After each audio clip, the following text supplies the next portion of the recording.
Hey guys, we are now moving into the formation of our country. The Revolutionary War is over, and we are left with a whole bunch of land. And how do we divide the land? Well, there are a couple things, and you'll see them in the video today that you'll watch or after this. The main one was the Ordinance of 1785, which, as you can see right there, and it was really a way just to organize the land that we had. And it says the Northwest Territories. Now, nowadays, when we think of Northwest, we think of Oregon, Washington, those kind of areas. But remember, the country was still very, very small relative to today's size. And so we didn't really go from coast to coast yet. So Northwest actually, in this case, refers to, I guess, as far as Minnesota. So you're talking about the Ohio Valley, the Great Lakes area, these kind of areas right there. Now, this ordinance, what it did is it said, here's how you can divide the lands, and here's how you have to organize it if you want to be included as a state eventually. Now, one of the ways that was practiced in order to make sure that things were even and well done and nice and orderly was plots of land were divided in 6 square miles, then subdivided into 36 sections of 1 square mile each, and that's 640 acres. And when you'd say, well, 640 acres, how much is that? Well, if you say roughly a good-sized house in San Diego, you could probably fit 4 of them on an acre, and that would include a yard as well. Not a huge yard, but a little backyard, a little front yard, garage, all that stuff. Roughly about 4 houses per acre. Now, 640 acres is a lot of land.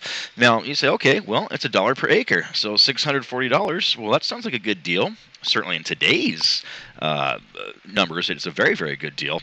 But $640 was too expensive for the average farmer. So many would go in together and they'd subdivide the land even more. And also, this is one of the reasons why when you fly over the country, from coast to coast, you can see a lot of square type, quilt type patterns because the land was divided very, very carefully and very, very precisely. The other thing was the Northwest Ordinance of 1787, and this had more to do with protections. And there are 3 very important protections. Remember, whenever you see numbers like there's 3, there's 5, the first, things like that, then you know that they are very, very important, and you should pay attention to them. Freedom of religion. Well, we know that's one of our most valuable political rights that we have, of course, in the First Amendment, and that obviously includes a lot more things.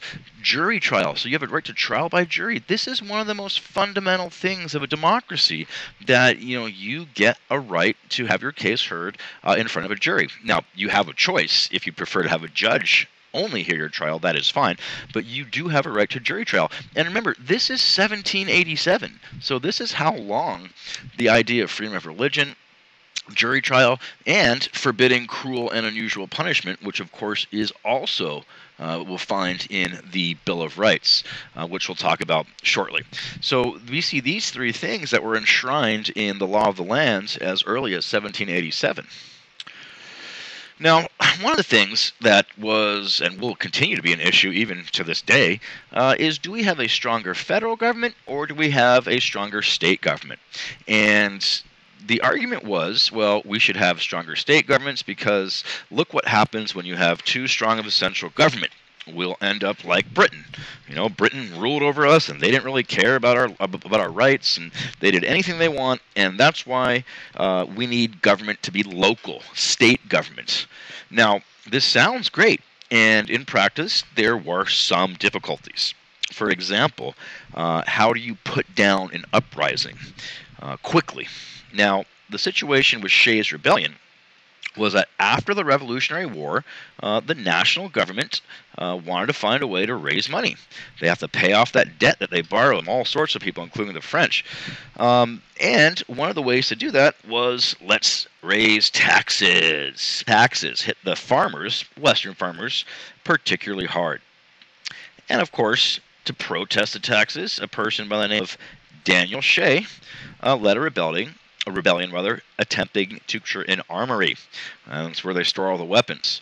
Now, long story short, a lot of stuff happened, and all that's not really all that important. But eventually, the Shays army was defeated, and Shays Rebellion, though, even though it wasn't a successful rebellion, the important thing is that it sent a message that a stronger central government was needed. And that is the important legacy of Shays Rebellion. A stronger central government was needed, in particular, in this case, to put down any sort of uprising. Now, one of the main debates that we just mentioned before was about whether we have a strong central government or a stronger state/local government.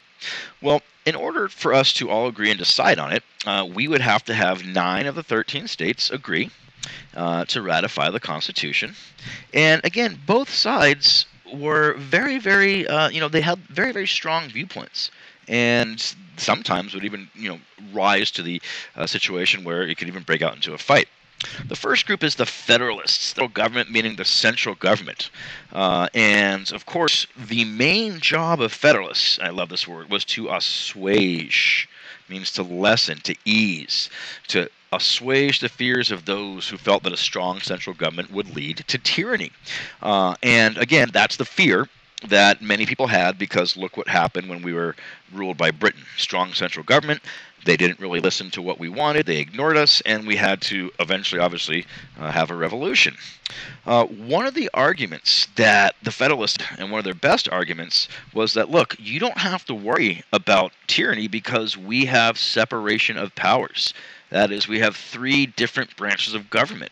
We have the executive, the judicial, and the legislative. So there would never be power concentrated in one person's hand. It's evenly divided through the 3 parts of government.